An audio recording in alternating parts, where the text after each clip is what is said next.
अस्सलाम वालेकुम dear students, मैं हूं आपका instructor Ali Hasan.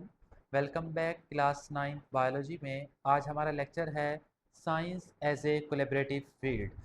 As previous lecture मैंने आपको बताया था कि हमारे पास साइंस एक ऐसा नॉलेज होता है जो ऑब्जर्वेशन और एक्सपेरिमेंटेशन के ऊपर जो है बेस करता है।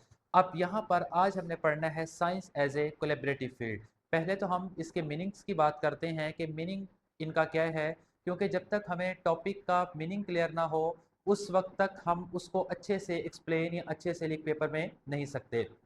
तो अगर आपको टॉपिक के मीनिंग ही अच्छी तरह से याद होंगे, अगर खुदा ना खास्ता आपको एग्जाम में कुछ भूल भी जाता है तो वो उन मीनिंग्स को सामने रखते हुए आप अपनी बात को जो है वो कंप्लीट कर सकते हो। तो कोलैबोरेटिव का मतलब होता है कोई आइडिया देना, कोई सजेशन देना।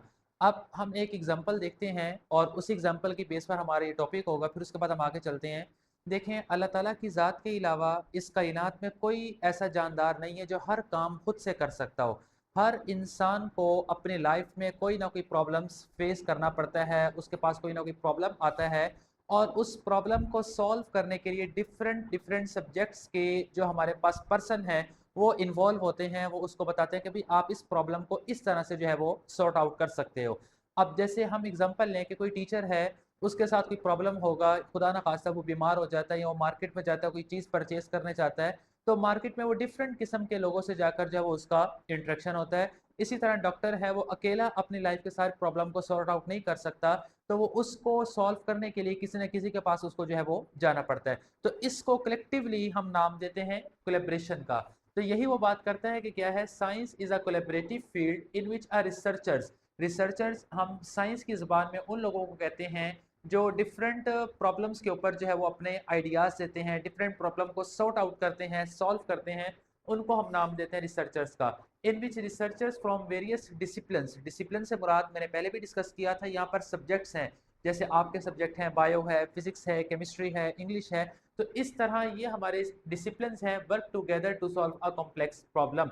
तो हमारे पास science as a collaborative field एक ऐसा फिनोमिना, एक ऐसा हमारे पास तरीक़ेकार होता है जिसमें डिफरेंट सब्जेक्ट्स के लोग, डिफरेंट सब्जेक्ट्स के रिसर्चर्स आपस में मिलते बैठते हैं और मिल बैठ कर डिफरेंट किस्म की कॉम्प्लेक्स प्रॉब्लम को, डिफरेंट किस्म की प्रॉब्लम्स को जो है वो सॉल्व करने की जो कैपेबिलिटी उनकी होती है उसको हम नाम देते हैं कोलैबोरेटिव फील्ड का। अब हम ह्यूमंस की बात करें तो साइंस में ह्यूमंस को जो प्रॉब्लम फेस आ सकती हैं वो उनमें उसका डीएनए के लिहाज से हो सकती है, मेडिकल के लिहाज से हो सकती है, और सबसे लेटेस्ट और सबसे एडवांस जो चल रही है वो आपकी क्लाइमेट की प्रॉब्लम जो है वो चल रही है। तो उसमें सबसे पहले science of interdisciplinary collaboration in sciences. तो अब हमारे पास इंटरडिसिप्लिनरी का मतलब क्या होता है कि एक सब्जेक्ट का दूसरे सब्जेक्ट के साथ, एक डिसिप्लिन का दूसरे डिसिप्लिन के साथ क्या एसोसिएशन होती है उसको हम नाम देते हैं इंटर डिसिप्लिनरी। उसमें सबसे पहला हमारे पास आता है ह्यूमन जीनोम प्रोजेक्ट। जीनोम का लफ्ज़ मैंने आपको पहले भी बताया था। जीनोम एक्चुअली बोला जाता है डीएनए को। अब आपने याद रखना है कि हमारी बॉडी में जो मास्टर होता है हर काम का वो डीएनए होता है। ये सब इंस्ट्रक्शंस पास आउट कर रहा होता है कि आपकी बॉडी ने किस तरह से मूव आउट करना है, किस तरह से आपकी बॉडी ने जो है वो वर्क करना है। ये देने वाला इंस्ट्रक्शन आपको होता है डीएनए। जिस तरह एक घर में कोई बड़ा होता है, जैसे हमारे फादर हैं, वो हमें इंस्ट्रक्शन देते हैं कि भाई आपने ये काम करना है, ये काम नहीं करना, ये काम उस वक्त करना, ये काम उस वक्त नहीं करना। तो इसी तरह हमारी बॉडी ने किस तरह से चलना है उसको इंस्ट्रक्शन देने वाला डीएनए होता है। अब बहुत सारी ऐसी डिजीज होती है जिसको हम नाम देते हैं इनहेरिटेड डिजीज या विरासती बीमारियां। अब ये जैसे शुगर है, ये अमूमन डीएनए के अंदर खराबी की वजह से होती है। अब पास्ट में लोग बहुत ज़्यादा ऐसी विरासती बीमारियों की वजह से मर जाया करते थे, उनकी डेथ हो जाती थी। लेकिन आजकल क्या है कि हमने इतनी मॉडिफिकेशन कर ली, इतनी एडवांसमेंट साइंस के अंदर आ गई है कि हम इस डीएनए को दोबारा से क्या काम कर सकते हैं, ठीक कर सकते हैं। यानी किसी पार्ट में डीएनए कोई प्रॉब्लम है तो उस इफेक्टेड पार्ट को हम निकाल कर या उसको वहीं पर ही रिप्लेस कर कर ठीक कर कर हम डीएनए को ठीक कर सकते हैं। डीएनए ठीक होगा तो वो रेलिवेंट डिजीज जो है वो ठीक हो जाएगी। अब जैसे आपको पता है, आपने 8th क्लास में भी पढ़ा होगा कि ह्यूमंस के अंदर जो डीएनए है इसमें आपके पास होते हैं क्रोमोसोम्स, और एक ह्यूमन में जो क्रोमोसोम की तादाद है वो आपके पास होती है 46। अब इन 46 क्रोमोसोम में हम ये देखेंगे कि किस क्रोमोसोम में कोई प्रॉब्लम आ रहा है, उस प्रॉब्लम को हम सॉर्ट आउट जो है वो करेंगे। तो इसमें हमने ह्यूमन जीनोम प्रोजेक्ट में क्या करना है, पहले तो आपने मैपिंग की है। आप देखो कि आप डिफरेंट किस्म के मैप्स देखते होगे, जैसे कंट्री के मैप होते हैं या एक किसी मखसूस इलाके का मैप होता है। वो मैप आपको क्या बताता है कि भाई इस जगह पर ये चीज़ है, इस जगह पर ये चीज़ है, इस जगह पर ये चीज़ है। अब जब हम डीएनए की बात करते हैं, डीएनए की मैपिंग करते हैं, तो उसमें हमें ये पता चलता है कि किस क्रोमोसोम के ऊपर कौन कौन सा जीएनए, कौन कौन सा जीन जो है वो पड़ा हुआ है। उसके बाद सीक्वेंस किस तरतीब के साथ पड़ा हुआ है। तो ह्यूमन जीनोम प्रोजेक्ट हमें ये बताता है कि आपके पास जो डीएनए है, डीएनए के अंदर क्रोमोसोम है, क्रोमोसोम के अंदर जो जीन्स हैं, उनको किस तरह से मैप करना है, यानी कहाँ कहाँ पर वो पड़े हुए हैं और किस तरतीब के साथ जो है वो पड़े हुए हैं। अब इसकी जो पूरी हिस्ट्री थी, इसके बारे में जो पूरा आइडिया था, इसके बारे में पूरी नॉलेज थी, वो 2003 में जो है वो कंप्लीट हो गई थी। यानी प्रोजेक्ट ये कंप्लीट हुआ था 2003 के अंदर, जो आपके पास एज ए एमसीक्यूज के तौर पर भी पूछा जा सकता है। अब देखो, जब डीएनए की हम बात करते हैं तो हमारे माइंड में फौरन से बात आती है भाई ये तो एक बायोलॉजिस्ट का काम है, लेकिन नो, इसमें अब डिफरेंट किस्म के जो डिसिप्लिन हैं, डिफरेंट किस्म के जो सब्जेक्ट्स हैं, इसके लोग इन्वॉल्व थे। कौन कौन से थे? उसमें आपके पास बायोलॉजी के लोग भी इन्वॉल्व थे, उसमें हमारे पास जेनेटिक्स के लोग भी इन्वॉल्व थे। अब जेनेटिक्स क्या होती है, पीछे हम ब्रांचेस में पढ़ आए हैं कि आपके पास ऐसी स्टडी जिसमें हम जीन्स को पढ़ते हैं, डीएनए को पढ़ते हैं। उसके बाद इसमें इंफॉर्मेटिक्स के लोग भी जो है वो इन्वॉल्व होते हैं, और कंप्यूटर साइंस के लोग भी जो है वो इन्वॉल्व होते हैं कि अब हमारे पास डाटा 46 क्रोमोसोम का तो आ रहा है, अब उस डाटा को हमने किस तरह से अरेंज करना है। तो ये इंफॉर्मेशन हमें सीएस कंप्यूटर साइंस जो है वो प्रोवाइड करती है। तो उसके बाद नेक्स्ट हमारे पास सबसे ज़्यादा लेटेस्ट और एडवांस है क्लाइमेट चेंज रिसर्च। अब क्लाइमेट चेंज क्या है कि हमारे माहौल के अंदर बड़ी तब्दीलियां आ रही हैं। जैसे अभी मार्च का ही मंथ है, तो कितनी शदीद जो है वो गर्मी हो रही है। तो अब हम इस क्लाइमेट चेंज की वजह से आपकी बहुत ज़्यादा बायोडाइवर्सिटी डिस्टर्ब होती जा रही है, प्लांट लाइफ डिस्टर्ब हो रही है, एनिमल लाइफ डिस्टर्ब हो रही है, और जितने भी माइक्रोब्स हैं वो बहुत ज़्यादा डिस्टर्ब होना स्टार्ट हो रहे हैं। अब डिस्टर्ब तो हो रहे हैं, अब ये क्लाइमेट चेंज क्यों हो रहा है? अगर हो रहा है तो इसका क्या सोल्यूशन है, किस सोल्यूशन के ज़रिए से हम जो है वो इस प्रॉब्लम को सॉल्व आउट कर सकते हैं। अब ये प्रॉब्लम एक जानदार का है, लेकिन अब इस एक प्रॉब्लम को सॉल्व करने के लिए डिफरेंट फील्ड के रिसर्च जो है वो इन्वॉल्व होती हैं। अब कौन कौन से रिसर्चर्स हैं? उसमें सबसे पहला आपके पास है एटमॉस्फेरिक साइंस, कि आप जिस एटमॉस्फेयर में रह रहे हो, खला में रह रहे हो, कौन सी आखिर ऐसी गैस है जो गर्मी की शिद्दत को बढ़ाने में काम कर रही है और किस वजह से इजाफा कर रही है, और हम क्या क्या स्ट्रेटजीज यूज कर सकते हैं उस गैस को ओवरकम करने के लिए। उसके बाद इकोलॉजी। इकोलॉजी क्या है? इन्वायरमेंट की जो स्टडी होती है उसको हम नाम देते हैं इकोलॉजी का। उसके बाद इकोनॉमिक्स। अब जैसे आप रिसर्चर हो, आप एक आइडिया देते हो कि भाई मैं चाहता हूँ कि ये वाला मेरा प्लान है, हम इस प्लान को अगर हम फॉलो करें तो हम इस गर्मी की शिद्दत को, इस क्लाइमेट चेंज को जो है वो ख़त्म कर सकते हैं। अब एक इकोनॉमिक्स पर्सन आपके पास बैठा होगा, वो कहेगा नहीं भाई ये तो आपका प्लान जो है वो इतना ज़्यादा सक्सेसफुल नहीं हो सकता, इसमें खर्चा भी बहुत ज़्यादा है, हम इतना खर्चा बेयर नहीं कर सकते, हम खर्चा चलो कर भी लें तो आपका प्लान इतना ज़्यादा सक्सेसफुल जो है वो इन फ्यूचर नहीं हो सकता। तो अब आप देखो इसमें इकोनॉमिक्स वाले का भी रोल आ गया। उसके बाद सोशियोलॉजी। सोशियोलॉजी तो मतलब जो आपकी सोसाइटी में लोग रह रहे हैं, कि आया कि वो सोसाइटी के लोग भी उसको बेयर कर सकते हैं या नहीं कर सकते। तो अब प्रॉब्लम एक है, तो उस एक प्रॉब्लम को सॉल्व करने के लिए जो रिसर्चर हैं वो डिफरेंट फील्ड से जो है वो उनका ताल्लुक होता है, और यही आपके पास एक्चुअली क्या कहलाता है, इंटर डिसिप्लिनरी कोलेब्रेशन कहलाता है, कि डिफरेंट फील्ड के लोग आपस में मिलते हैं और एक प्रॉब्लम को जो है वो सॉल्व आउट करते हैं। उसके बाद हमारे पास आता है मेडिकल रिसर्च। तो मेडिकल रिसर्च में भी हमारे पास बहुत अच्छी कोलेब्रेशन आई, बहुत बड़ी बड़ी बीमारियां हैं जो आजकल इस कोलेब्रेशन की वजह से जो है वो ख़त्म हो रही हैं, जिसमें पीछे मैंने आपको एग्जांपल शुगर की भी दी। उसके बाद हमारे पास कैंसर दूसरी सबसे बड़ी बीमारी है, जो किस वजह से होती है, अनकंट्रोल्ड सेल डिवीजन की वजह से होती है। अब इस प्रॉब्लम को सॉल्व करने के लिए भी हमारे पास डिफरेंट सब्जेक्ट्स के स्पेशलिस्ट जो है वो इन्वॉल्व होते हैं, जिसमें सबसे पहले तो हमारे बायोलॉजिस्ट होते हैं, उसके बाद सेकेंड नंबर पे बायोकेमिस्ट होते हैं, फिर थर्ड में आपके पास जेनेटिक्स भी होते हैं। यस, जेनेटिक्स क्यों होते हैं? क्योंकि जो आपके पास डीएनए के अंदर चेंज आता है वही एक्चुअली आपके पास क्या होता है, कैंसर की वजह बनता है। तो ये जेनेटिक्स हमें बताता है कि भाई कहाँ पर डीएनए के अंदर डिफेक्ट आ रहा है, कहाँ पर डीएनए के अंदर प्रॉब्लम आ रहा है, कि उस प्रॉब्लम को हम ओवरकम करें, उस प्रॉब्लम को सॉल्व करें, तो हम कैंसर जैसी बीमारी से जो है वो लड़ सकते हैं। उसके बाद फार्माकोलॉजिस्ट। फार्माकोलॉजिस्ट ये पीछे भी हम लोग पढ़ आए हैं फार्माकोलॉजी की ब्रांच में। तो बायोलॉजी की एक ऐसी ब्रांच होती है जिसमें हम ड्रग्स के बारे में, अद्वयात के बारे में स्टडी करते हैं। उसको हम नाम देते हैं फार्माकोलॉजी। तो अब फार्माकोलॉजी सजेस्ट करता है कि भाई अब ये बीमारी है, ये डिजीज है, ये प्रॉब्लम है, तो उसके लिए ये मेडिसिन इस फार्मूले की जो है वो रिकमेंड हमें करनी चाहिए। उसके बाद स्टैटिस्टिशियन जो स्टैट्स के बारे में, अदाद शुमार के बारे में जो है वो जानते हैं कि अब तक हमने ये बीमारी थी, इतने पेशेंट्स का इलाज कर लिया और इतनों की जो है वो डेथ हो गई।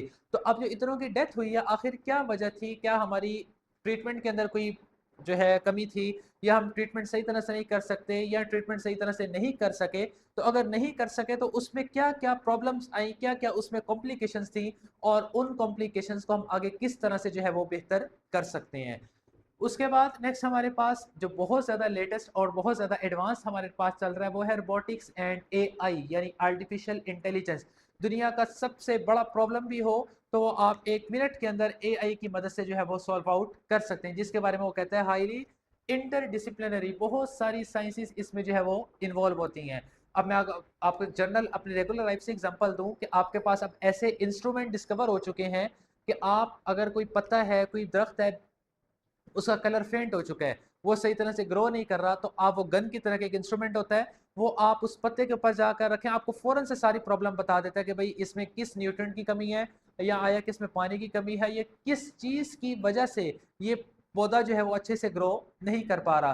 तो ये आपके पास एआई की थोड़ी सी एप्लीकेशन है। उसके बाद मुख्तलिफ किस्म की बीमारियां हैं जो अर्ली तो डायग्नोज नहीं होती, लेकिन अगर आप एआई को उसमें ले आओ तो वो बहुत जल्दी से जब उसको डायग्नोज करके आपको चीज़ें बता देती हैं। यहाँ जैसे कि हमने यहाँ पर ह्यूमन जीनोम प्रोजेक्ट के हवाले से भी बातें की, तो उसमें भी बहुत ज़्यादा एडवांसमेंट आप एआई की मदद से जो है वो लेके आ सकते हो। अब एआई को समझने के लिए हमें किन किन सब्जेक्ट्स के ऊपर ग्रिप होना ज़रूरी है, तो उसमें आपके पास कंप्यूटर साइंस है, इंजीनियरिंग है, मैथमेटिक्स है एंड न्यूरो साइंस होती है। उसके बाद हमारे पास रोल क्या है इसका, ये आपके पास एक रोबोटिक सिस्टम होता है। आपने देखा होगा कि बहुत सारे रोबोट्स होते हैं, आजकल इंसानों को रिप्लेस करके रोबोट्स को लेके आया जा रहा है जो क्विक काम जो है वो कर लेते हैं। उसके बाद हमने इसकी मदद से ऑटोनोमस व्हीकल्स बनाई है। ऑटोनोमस का वर्ड हमारे पास ऑटोमेटिक से निकला, मतलब खुद ब खुद। अब इसमें आपके पास जीपीएस होती हैं, जैसे कुछ कंपनीज वाले, या आप कहीं जाते हो, वो आपकी गाड़ी में ट्रैकर लगा देते हैं, पता चल जाता है कि भाई ये गाड़ी कहाँ कहाँ पर जो है वो इस टाइम मूव कर रही है, यानी इन शॉर्ट लोकेशन बता रही होती है कि आप कहाँ पर जो है वो मूव कर रहे हो। तो ये आपके पास ऑटोनोमस व्हीकल होती है। इसी तरह नेविगेशन सिस्टम है, इसको भी बताने के लिए आपके पास जो है वो एआई का रोल होता है। उसके बाद मशीन लर्निंग है, ये आपके पास एक कंप्यूटर लैंग्वेज होती है जो आपको फौरन से बता देती है प्रोसेस करके कि किस किस्म की जो है वो लैंग्वेज होती है। उसके बाद यहाँ पर एक लास्ट है natural language process. Natural language process आपके पास क्या है, ये एक्चुअली हमारे पास ह्यूमन और कंप्यूटर लैंग्वेज के दरमियान एक इंटरेक्शन होता है, उसको शॉर्टली हम क्या नाम देते हैं, नेचुरल लैंग्वेज प्रोसेस का नाम दिया जाता है। और लास्ट हमारे पास आता है स्पेस एक्सप्लोरेशन। स्पेस हमारे पास क्या है, खला है। एक्सप्लोर का मतलब क्या होता है, किसी चीज़ को डिस्कवर करना, किसी चीज़ के बारे में खोज लगाना, रिसर्च करना, इसको हम नाम देते हैं स्पेस एक्सप्लोरेशन। अब इसमें वैसे आपकी बुक में तो नहीं है, जस्ट फॉर योर अंडरस्टैंडिंग इसमें मैं आपको बता देता हूँ कि इसमें हम एक्चुअली जो है कोस्मोस के बारे में स्टडी करते हैं। अब कोस्मोस क्या है, कोस्मोस कहा जाता है कि एक यूनिवर्स में कितने सारे प्लैनेट्स हैं, उनकी स्टडी को हम नाम देते हैं कोस्मोस का। जैसे आजकल बड़ा लेटेस्ट ये चल रहा है कि चाइना, इंडिया, मुख्तलिफ और बहुत सारी कंट्रीज हैं, वो स्पेस में अपनी रोबोट्स को भेज रही हैं और वहाँ के बारे में डाटा इकट्ठा कर रही हैं कि आया कि 50 साल के बाद, 100 साल के बाद अगर वहाँ पर लाइफ एग्जिस्ट करनी है तो कौन कौन सी कंडीशंस हैं, कौन कौन सी रिक्वायरमेंट्स हैं जो वहाँ पर होनी चाहिए, और वहाँ पर लाइफ जो है वो बेहतर तरीके से एग्जिस्ट हो सके। तो उसके लिए जो ऑर्गेनाइजेशन मिलकर काम कर रही है वो आपके पास नासा है और आईएसएसएस है, ये दोनों मिलकर काम कर रही हैं। इसके अलावा मुख्तलिफ डिसिप्लिन के लोग जो हैं, उसमें आपके पास एस्ट्रोफिजिक्स हैं जो माहिर फल्कियात होते हैं, उसके बाद प्लेनेटरी साइंसेस हैं, इंजीनियरिंग है। तो ये मुख्तलिफ डिसिप्लिन मिलकर काम कर रहे हैं कि किस तरह आप स्पेस में लाइफ को पॉसिबल बना सकते हो, और स्पेस में रहते हुए अगर लाइफ को कोई प्रॉब्लम्स आ रही हैं तो उन प्रॉब्लम को किस तरह से जो है वो सॉर्ट आउट किया जा सकता है। तो बच्चों ये था हमारा आज का लेक्चर, जिसमें हमने पढ़ा कि साइंस किस तरह से मुख्तलिफ सब्जेक्ट्स के साथ मिलकर हमारी लाइफ की डिफरेंट किस्म की कॉम्प्लेक्स प्रॉब्लम को जो है वो सॉल्व करने की कैपेबिलिटी रखती है, और डिफरेंट सब्जेक्ट्स किस तरह से जो है वो उनकी हेल्प कर रहे हैं। अगर आप बायोलॉजिस्ट हैं या बायोलॉजी पढ़ रहे हैं तो डजंट मीन कि आप सारी पूरी वर्ल्ड की, पूरी यूनिवर्स की प्रॉब्लम को सॉर्ट आउट कर सकते हैं। इससे पहले हमने, आपको याद होगा, अगर आपने नहीं देखा तो आप हमारी प्लेलिस्ट में कैरियर्स ऑफ बायोलॉजी के बारे में लेक्चर में भी जाकर देख सकते हैं। तो उसमें भी हमने बड़ा डिटेल आपको बताया कि जो बायोलॉजी के कैरियर हैं उसमें किन किन तरह से आप जो है वो मुख्तलिफ फील्ड्स में जा सकते हो और किस तरह से मुख्तलिफ फील्ड्स के अंदर जो है वो वर्क कर सकते हो। तो एक और टॉपिक एज ए आप समझो कि गिफ्ट के तौर पर आपको मिल गया कि किस तरह हम फ्यूचर में इन सब्जेक्ट्स में ग्रिप हासिल करके किस तरह अपना फ्यूचर जो है वो सिक्योर कर सकते हैं। तो बेटा ये था हमारा आज का लेक्चर जो कि बहुत ही इंपॉर्टेंट था और एज ए एग्जाम में आपने याद रखना है। ये लॉन्ग क्वेश्चन के लिए जो है वो आपसे पूछा भी जा सकता है और इसमें बहुत ज़्यादा आपके पास एमसीक्यूज ऑब्जेक्टिव आ सकते हैं। मैं साथ साथ ये भी बताता चलूँ एमसीक्यूज ऑब्जेक्टिव कैसे आ सकता है। ये डिसिप्लिन आपके पास लिखे हुए हैं, इनमें से कोई एक डिसिप्लिन आपको बता देगा, वो कहेगा भाई इकोलॉजी है, वो किस साइंस की कोलेब्रेशन में हेल्प करता है, क्लाइमेट चेंज है, मेडिकल रिसर्च है, ह्यूमन जीनोम प्रोजेक्ट है या एआई है। तो इस तरह आपको जो है वो एमसीक्यूज बनाकर जितने भी आपके पास डिसिप्लिन हैं ये सारे आपके पास एमसीक्यूज के तौर पर जो है वो पूछे जा सकते हैं। इसके अलावा आपके पास कोई भी क्वेरी हो, कोई भी क्वेश्चन हो, तो आप हमें कमेंट सेक्शन में जो है वो पूछ सकते हैं। तो बेटा ये था हमारा आज का लेक्चर, होप सो कि आपको बहुत अच्छा लगा होगा। थैंक यू एंड अल्लाह हाफिज़।